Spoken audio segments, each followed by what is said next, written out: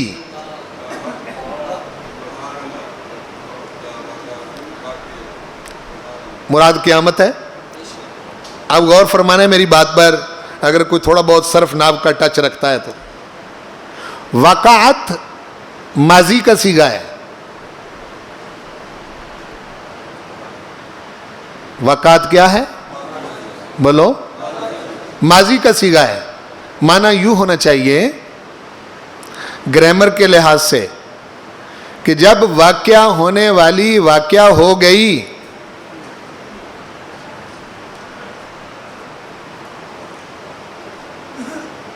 اپنے سیغے کے لحاظ سے معنی کیا ہونا چاہیے؟ واقعہ ہو، اور وہ واقعہ تو ابھی نہیں ہوئی، یعنی قیامت ابھی واقعہ اس میں ہونا ہے نا ابھی، کیوں جی بھائی واقعہ ہوئی تو نہیں نا۔ اب قرآن مجید ماضی کے سیغے سے اس کو کیوں ذکر کر رہا ہے؟ اب دوسرا دیکھیں، اذا الشمس کورت، کورت باب تفعیل سے ماضی مجہول کا صیغہ ہے، کورا کورا کورت۔ اذا السماء انشقت، انشقت باب انفعال سے ماضی کا صیغہ ہے واحد مؤنث غائب کا، انشقت، جب آسمان پھٹ گیا، تو جب سے بنا ہے ابھی تک پھٹا نہیں، ابھی اس نے پھٹنا ہے کب؟ بولو، قیامت کے وقت پھٹنا ہے نا۔ بہت اہم بات ہے میں جو ذکر کرنے لگا ہوں، اذا السماء انشقت واذا الکواکب انتثرت، جب ستارے بکھر جائیں گے، لیکن انتصرت کا معنی ہے جب ستارے بکھر گئے۔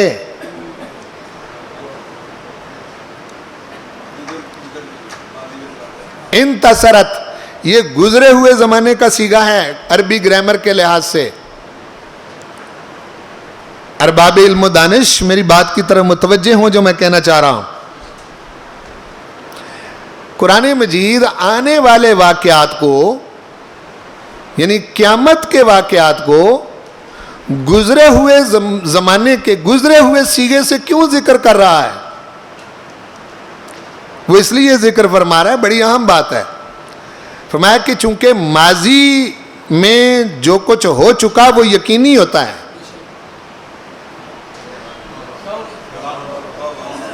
ماضی میں جو کچھ ہو چکا وہ یقینی ہوتا ہے، وہ جو ہونا تھا وہ ہو چکا۔ اب آپ حال میں گزرے ہوئے ماضی کو تبدیل نہیں کر سکتے۔ آپ سمجھیں؟ قرآن مجید ارشاد فرما رہا ہے، اے انسانوں، جس طرح تمہارے لیے ماضی یقینی ہے اور اس میں شبہ تمہیں کوئی نہیں اور تم اس کو تبدیل نہیں کر سکتے، ہم قیامت تک آنے والے حالات چونکہ علام الغیوب رب ہیں، اس لیے ہم ان کا یقینی صیغے سے، ماضی کے صیغے سے ذکر کر رہے ہیں کہ کبھی آنے والے حالات کے بارے میں شبہ میں نہ پڑ جانا۔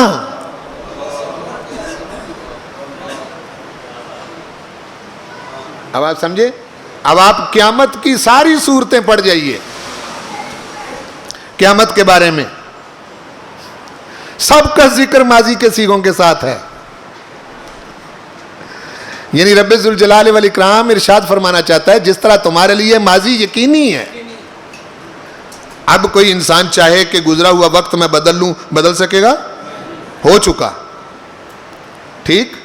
تو فرمایا کہ ہمارے لیے ہم جو بیان کر رہے ہیں، ہم مستقبل کے صیغے سے بھی اس کو ذکر کر سکتے تھے، لیکن ہم جو ماضی کے صیغوں سے قیامت کا ذکر کر رہے ہیں، یہ تمہارے فہموں اور سمجھوں کے مطابق کہ انسانوں جس طرح تمہارے لیے ماضی میں شبہ کوئی نہیں ہے، اس طرح قیامت کے آنے میں تمہیں کسی قسم کا شبہ نہیں ہونا چاہیے کہ آسمان کیسے پھٹے گا۔ فرمایا پھٹے گا، ستارے کیسے بکھریں گے، یہ بکھریں گے۔ تمہارے شک کو دور کرنے کے لیے ہم ان کو صیغہ ماضی کے ساتھ ذکر فرما رہے ہیں۔ یہ بات کو سمجھے؟ جی جی، آپ غور فرمائیں نا اس پر جو بات میں نے ذکر کی ہے۔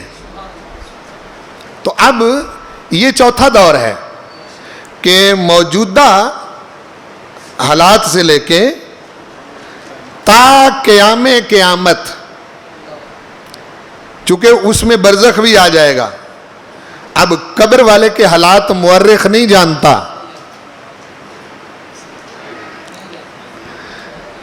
کیوں جی؟ عالم برزخ کے حالات مورخ جانتا ہے؟ نہیں. اسی لیے مجھے کسی نے، وہ بچے لڑ پڑے نا کہ جی قبروں والے سنتے ہیں یا نہیں سنتے، تو وہ میرے پاس آ گئے یہ فیصلہ کرنے کے لیے. کہنے لگے کہ جی جو حافظ صاحب کہیں گے ہم مان لیں گے. تو میں نے کہا بچوں آپ چھوٹے ہیں، آپ ان جھگڑوں میں نہ پڑا کریں. ہیں جی.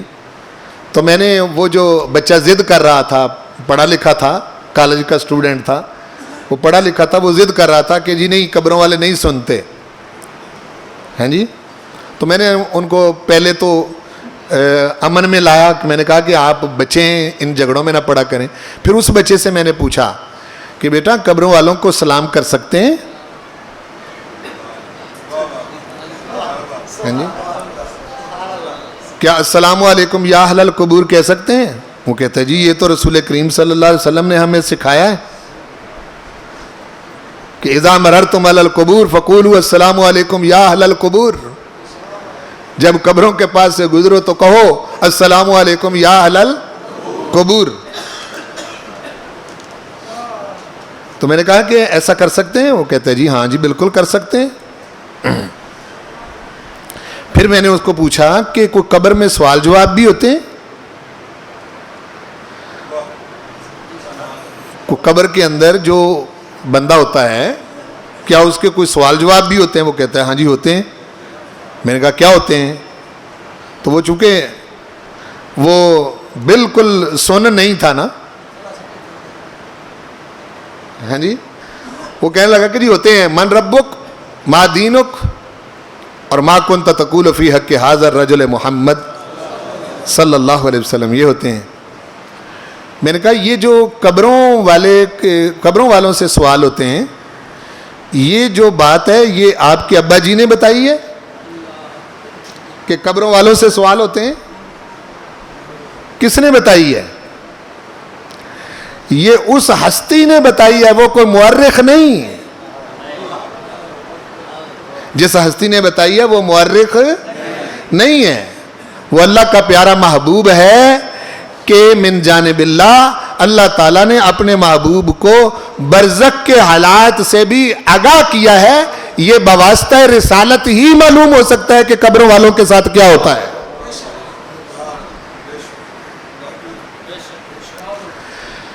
مورخ برزخ کے حالات بیان کر سکتا ہے؟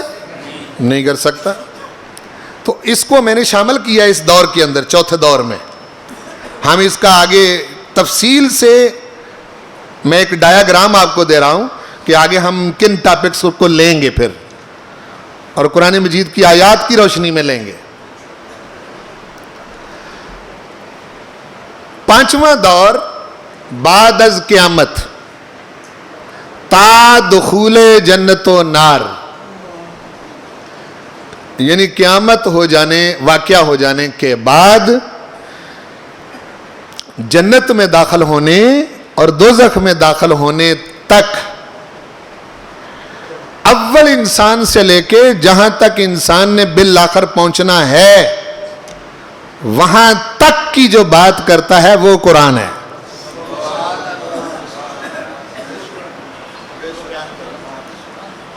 آپ سمجھیں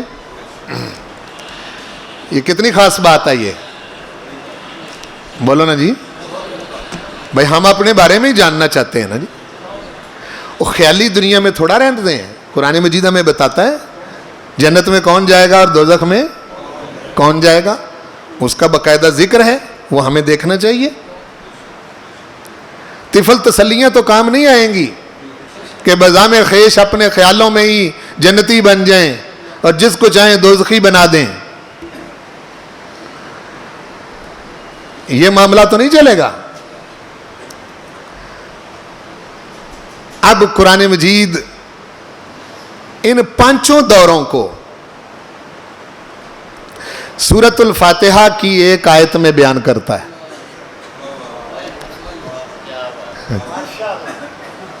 پانچوں کے پانچوں دور خواہ وہ رسول پاک سے پہلے تمام نبیوں کا دور ہو، خواہ وہ حضور کریم صلی اللہ علیہ وسلم کا اپنا دور ہو، خواہ خلافت راشدہ کا دور ہو، خواہ دور ملوکیت تا حال ہو، اور یا تا حال تا قیام قیامت ہو، یا تا بعد از قیامت تا دخول جنت و نار ہو، اس کے اندر جو کچھ ہوا، جو ہو رہا ہے، جو ہوگا، اس سارے کا ذکر اللہ تعالیٰ نے سورۃ الفاتحہ کی ایک آیت میں فرما دیا ہے۔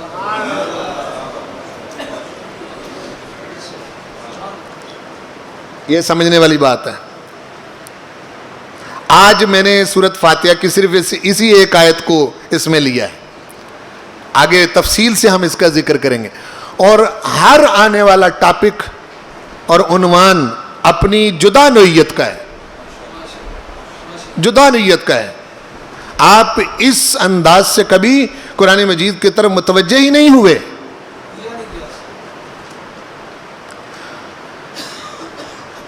اچھا، سورۃ الفاتحہ میں دور اول تا دور ثالث کے انسانوں کو 3 اقسام میں تقسیم کیا گیا ہے، جہاں آپ دعا کرتے ہیں اہدنا الصراط المستقیم، اے اللہ ہم کو صراط مستقیم کی ہدایت دے۔ صراط الذین انعمت علیہم غیر المغضوب علیہم ولا الضالین۔ اس میں ایک گروہ ہے انعمت علیہم، ایک گروہ ہے مغضوب علیہم، ایک گروہ ہے الضالین۔ یہ 3 گروہ ہیں۔ یہاں سے میں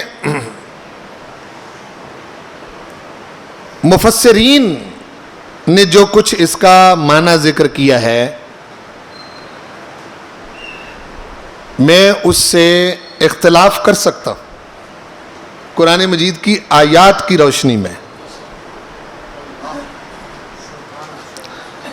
یعنی اپنی طرف سے نہیں، قرآن مجید کی آیات کی روشنی میں انعمت علیہم کا جو کچھ انہوں نے ذکر کیا، اور مغضوب علیہم میں انہوں نے ایک خاص قوم کا ذکر کیا، عیسائیوں کا، یہودیوں کا، اور الضالین میں نصارہ کا ذکر کیا۔ یہ مفسرین کا مغضوب علیہم سے وہ مراد کیا لیتے ہیں؟ یہودی۔ بھئی یہی پڑھا ہے نا اب تک؟ بولو، اب تک یہی پڑھا ہے نا؟ اور ضالین سے مراد وہ نصارہ لیتے ہیں، عیسائی لیتے ہیں۔ اچھا، اگر قرآن مجید ذکر للعالمین ہے، سارے زمانوں کے لیے اور پوری انسانیت کے لیے، تو پھر مغضوب علیہم سے ایک طبقہ مراد لینا اور ضالین سے ایک طبقہ مراد لینا، انعمت علیہم تو ہو گئے ایک طرف، باقی کے بارے میں وہ بات صحیح ثابت آتی ہے جو ہمارے آقا نے ارشاد فرمایا ہے کہ کفر کسی شکل میں بھی ہو، الکفر ملت واحدہ، کفر ایک ملت ہے اور اسلام ایک ملت ہے۔ اگر آپ نے اس سے یہود و نصارہ مراد لے لیے تو پھر آپ کے ہمسائے میں جو ہندو ہیں وہ کہاں جائیں گے؟ سکھ کہاں جائیں گے؟ زرتشتی کہاں جائیں گے؟ بدھ مت کہاں جائیں گے؟ باقی کہاں جائیں گے؟ قرآن مجید ذکر للعالمین ہے۔ بولو، قرآن مجید کی شان کیا ہے؟ ان ہوا الا ذکر اور ذکر للعالمین کا سپین اتنا ہی وسیع ہے جتنا رب العالمین کا سپین وسیع ہے، اور ذکر للعالمین کا سپین اتنا ہی وسیع ہے جتنا رحمت للعالمین کا سپین وسیع ہے۔ ذکر للعالمین کو محدود کر دینا یہ درست نہیں ہے۔ ہم اس پر جہاں آئیں گے تو پھر بات کریں گے۔ اس لیے جو صحیح تعبیر ہے وہ کیا ہے؟ دور اول سے دور ثالث تک، یعنی دور ثالث میں یہ بات یاد رکھیں جو میں نے ذکر کیا، جو اس سے پہلے گزر چکا ہے تاحال، دور اول، دور دوم اور دور ثالث، اس میں انسانوں کو 3 حصوں میں تقسیم کر دیا گیا ہے سورۃ الفاتحہ میں۔ پہلے کہا انعمت علیہم، ہدایت الہیہ پر عمل پیرا ہو کر یہ طبقہ انعام یافتہ ہوا اور ہمیشہ کے لیے ماضی میں کامیاب ہو گئے۔ بولو، انعمت علیہم ناکام لوگ تو نہیں؟ کیوں جی؟ انعمت علیہم کامیاب لوگ ہیں نا، ناکام تو نہیں نا؟ بولو ذرا ٹلے ٹلے بولو، کامیاب لوگ ہیں، یہ تو طے ہے۔ اچھا، مغضوب علیہم کون ہے؟ لفظی بتا رہے ہیں، اس پر غور نہیں کیا گیا۔ ہدایت الہیہ کے منکر ہو کر غضب الہی کا شکار ہوئے اور ہلاک ہو گئے اور مٹ گئے۔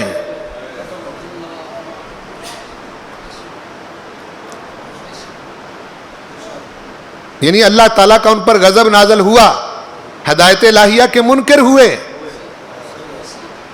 اس سے دور رہے، اور چونکہ وعدہ کیا ہے؟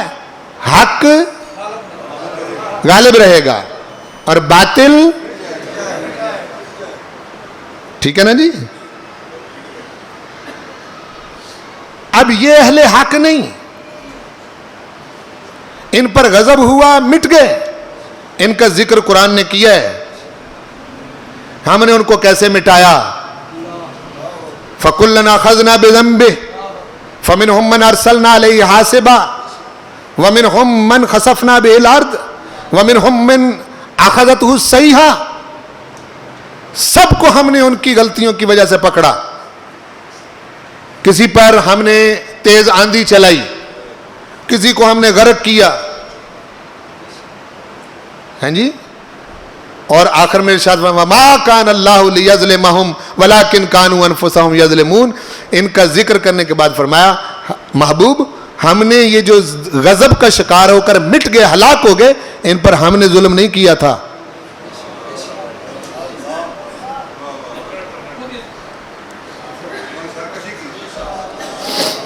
اور الضالین ہدایت سے منحرف ہیں، ہدایت یافتہ نہیں۔ بولو، ہدایت یافتہ نہیں، منحرف ہیں، مگر تاحال ان پر غضب الہی نہیں آیا، ابھی مہلت باقی ہے، ابھی مہلت۔ وہ ہیں الضالین، گمراہ ہیں موجود، ابھی ان کا فیصلہ مٹانے کا کیا نہیں گیا، ابھی ٹائم ہے، وقت ہے، ان گمراہوں کے پاس ہدایت کی طرف آ جائیں۔ اگر ہم سورۃ الفاتحہ کی اس آیت کو اس کے اصلی لفظوں میں لیں، اب کوئی قوم اس آیت سے باہر نہیں رہتی۔ میری بات کو سمجھیں جی؟ بالکل، یعنی ہدایت سے منحرف ہیں, دور ہیں ابھی, مگر تاحال ان پر غضب الہی نہیں آیا, اللہ تعالیٰ کا غضب نہیں آیا, ابھی تک مہلت باقی ہے, ابھی عذاب نہیں آیا. یہ 3 حصے ہیں, 3 حصوں میں اس کو ماضی کے لحاظ سے اگر دیکھیں تو سابقہ دور میں تاحال کچھ وہ ہیں جو انعام پا کے کامیاب ہو گئے اور کچھ انعام پا رہے ہیں, کچھ وہ ہیں جن پر غضب الہی آیا اور وہ غضب کا شکار ہوئے اور مٹ گئے, تباہ ہو گئے, وہ مغضوب علیہم. اور الضالین وہ ہیں جن کی ابھی مہلت باقی ہے, گمراہ ہیں, ہدایت سے دور ہیں, ہدایت الہیہ سے دور ہیں, وہ الضالین ہیں. اگر آپ سورۃ فاتحہ کی اس آیت مبارکہ سے یہ معنی مراد نہ لیں, صرف 2 قومیں مراد لیں, تو کم از کم ذکر للعالمین کی یہ شان نہیں ہے. جی ہمارا تو ذکر ہی نہیں ہے, وہ دوسرے کہیں گے ہمارا تو ذکر ہی نہیں ہے. آپ سمجھ گئے, یہ بات بڑی خاص ہے جس کو لینا. اچھا, عذر قرآن اب چوتھا دور, موجودہ دور سے لے کے قیامت تک, اور 5واں دور بعد از قیامت تا دخول جنت و نار. قرآن مجید ارشاد فرماتا ہے کہ اگلے 2 دور جو ہیں وہ بھی, وہ جو پہلے 2 ہیں انعمت علیہم اور مغضوب علیہم, ان 2 میں تقسیم ہو جائیں گے.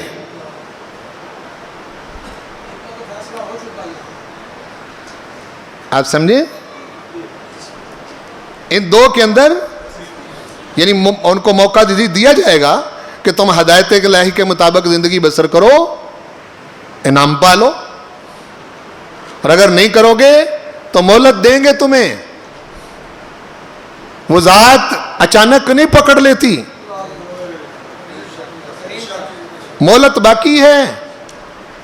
بولو, مہلت باقی ہے, من حیث الفرد بھی من حیث القوم بھی. یعنی تنہا بندہ سوچے تو تب بھی مہلت باقی ہے ابھی.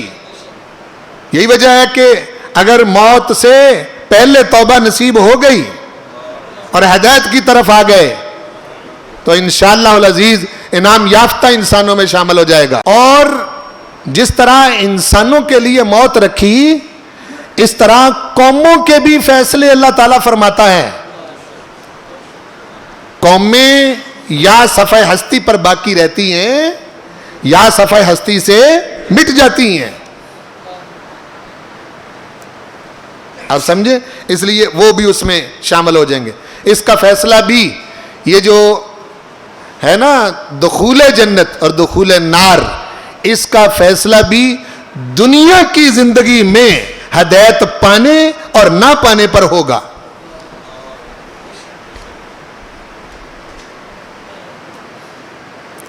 بولو,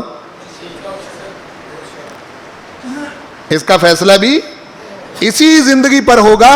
قرآن مجید اسی کا ذکر فرما رہا ہے. اور آج کے ٹاپک کی ضروری بات آخر میں جو میں ذکر کرنا چاہتا ہوں, یہ ادوار بتانے ضروری تھے, اور آئندہ ہم قرآن مجید میں سے ان کا بالتفصیل انشاءاللہ ذکر کریں گے, تاکہ آپ ایک سطح پر آ کر کھڑے ہو جائیں گے کہ قرآن مجید کس طرح کی ہدایت انسانوں کو عطا کرتا ہے. ضروری وضاحت ہے جو میں آخر میں عرض کرنا چاہتا ہوں.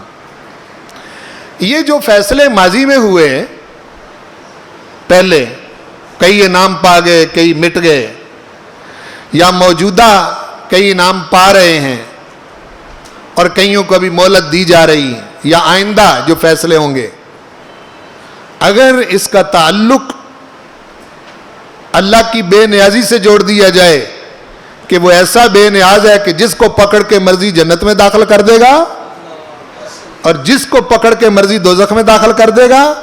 یا پہلے بھی جس کو اس کی مرضی ہوئی اس نے مٹا دیا، جس کو اس کی مرضی ہوئی اس نے باقی رکھا، جس کو مرضی انعام یافتہ بنا دیا، جس کو مغضوب علیہم بنا دیا، جس کو مرضی الضالین بنا دیا، اور جس کو مرضی مٹاتا رہتا ہے، جس کو مرضی بچاتا رہتا ہے، اس کی مرضی پر منحصر ہے۔ تو یاد رکھیے یہ رب ذوالجلال والاکرام کی ذات پر ایمان لانے کے منافی ہے۔ آپ اپنے مالک کی شان کو سمجھ نہیں سکے۔ میں نے بہت ذکر کیا آپ اس بات کا دوسرے لیکچر میں کہ رب ذوالجلال والاکرام ارشاد فرماتا ہے میری شان یہ ہے کہ میں انسانیت پر کھجور کی گٹلی کے ریشے کے برابر بھی ظلم نہیں کرتا۔ کیا ایسا ہے یا نہیں؟ تو پھر مٹنے اور باقی رہنے کا فیصلہ اس کی ذات پر چھوڑ دینا اور یہ کہنا کہ اس کی مرضی چلتی ہے جی، اب اگر مسلمان زوال کا شکار ہیں بس اللہ کی مرضی ہے جی، جو قومیں مٹ گئیں بس اللہ کی مرضی ہوئی جی، منشا اس کی بے نیازی ہے، جو مرضی کرے۔ یہ کہاں سے لیا آپ نے عقیدہ؟ قرآن پاک کی کس آیت سے یہ ثابت ہوتا ہے؟ یہ ایک ایسا عقیدہ ہے جس میں آپ اپنے پروردگار کی ذات پر ایمان درست نہیں لا سکتے ٹھیک طرح سے۔ غنی ہونے کا یہ مطلب نہیں اور بے نیاز ہونے کا یہ مطلب نہیں، بلکہ الصمد، اللہ الصمد، اللہ بے نیاز ہے، شان صمدیت کا مالک ہے۔ اس کا مطلب یہ ہے کہ میں جب فیصلے کرتا ہوں تو میری ذات پر کسی کا دباؤ نہیں چلتا۔ مجھ سے اوپر کوئی طاقت نہیں جو مجھے دبا سکے اور مجھے کہے کہ یا رب العالمین یوں نہیں یوں فیصلے کر۔ میں نہیں، میں دیکھ رہا ہوں، تمہیں دیکھ رہا ہوں، ایک ایک انسان کو دیکھ رہا ہوں، ایک ایک قوم کو دیکھ رہا ہوں، میں تمہارے حالات سے واقف ہوں، باخبر ہوں، دیکھ رہا ہوں تم کر کیا رہے ہو، کہاں کھڑے ہو۔ اللہ تعالیٰ کی بے نیازی کی سمجھ آئی ہے نہیں؟ بولا نا جی۔ اللہ اتنی قدرتوں کا مالک ہو کہ کن فیکون سے ہر شے پیدا کر سکتا ہو اور اس کے ماننے والے پٹ رہے ہوں، اس کے ماننے والے مر رہے ہوں، اس کے ماننے والے حالات سے دوچار ہو رہے ہوں اور اپنی قسم پرسی کو اللہ کی بے نیازی سے جوڑ رہے ہوں اور بے لاگ تبصرہ اپنی ناکامیوں پر نہ کرنا چاہتے ہوں، بغیر دباؤ کے اپنے حالات کا جائزہ نہ لینا چاہتے ہوں اور غور و فکر کر کے اپنے حالات کا جائزہ نہ لینا چاہتے ہوں کہ جس ذات نے اتنا بڑا محبوب عطا کیا، اتنی اعلیٰ کتاب عطا کی جس میں رتی بر حالات و واقعات گزرنے کے باوجود، زمانے اور صدیاں گزرنے کے باوجود زیر زبر کا فرق نہ آیا، وہ قوم ان حالات کا شکار ہو گئی جس کے پاس اصل دعوت موجود ہے، جس قرآن کو علماء بھی تبدیل نہیں کر سکے،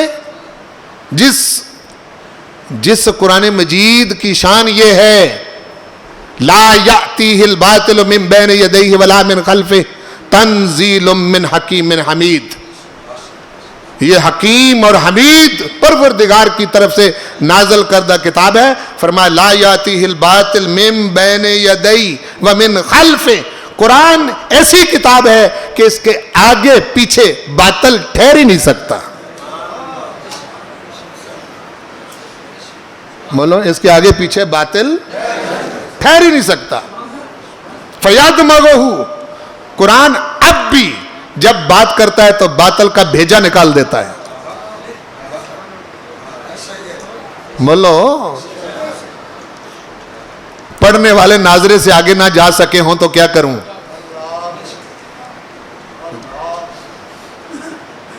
یعنی پڑھنے والے قرآن مجید کو اپنی حرز جان نہ بنا سکے ہوں تو کیا کروں؟ بالکل وہی مثال کہ کسی قوم کے پاس ایٹم بم ہو اور وہ اس سے مچھر مارتا پھرے. بولو اس سے مچھر مارتا پھرے اور ضرورت ایمانی کے طور پر محسوس بھی نہ کریں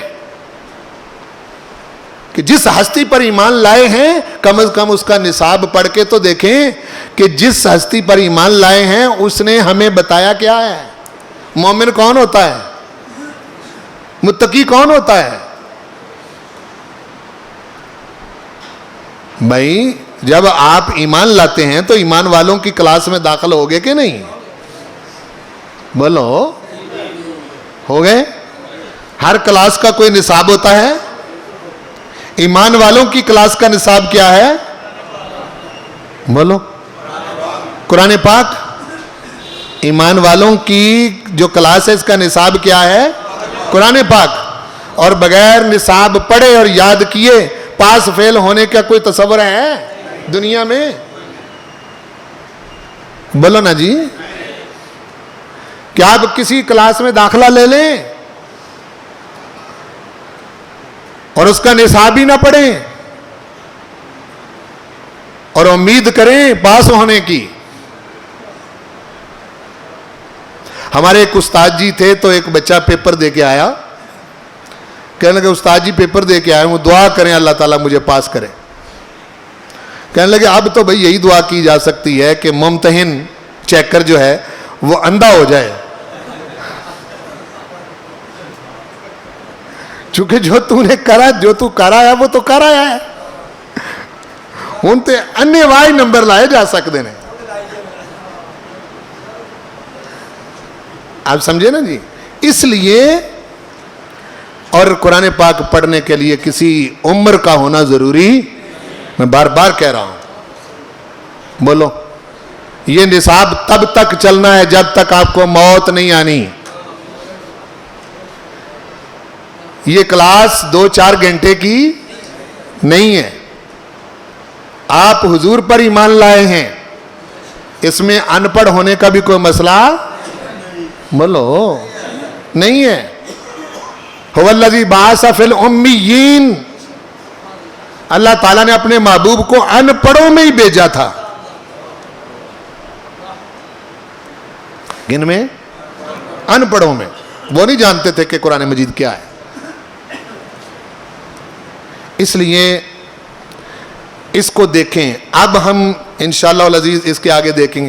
جو حضور علیہ السلام کا دور مبارک ہے نا, دور ثانی, اس تاریخی دور کے اندر بڑا خاص دور ہے. آپ قرآن مجید کی روح سے دیکھیں کہ کائنات کے والی نے کس طرح کائنات کو بدل کے رکھ دیا, اور قرآن کے ذریعے. بولو قرآن پاک کے ذریعے. اس لیے اس کی طرف رجوع کرنے کی ضرورت ہے.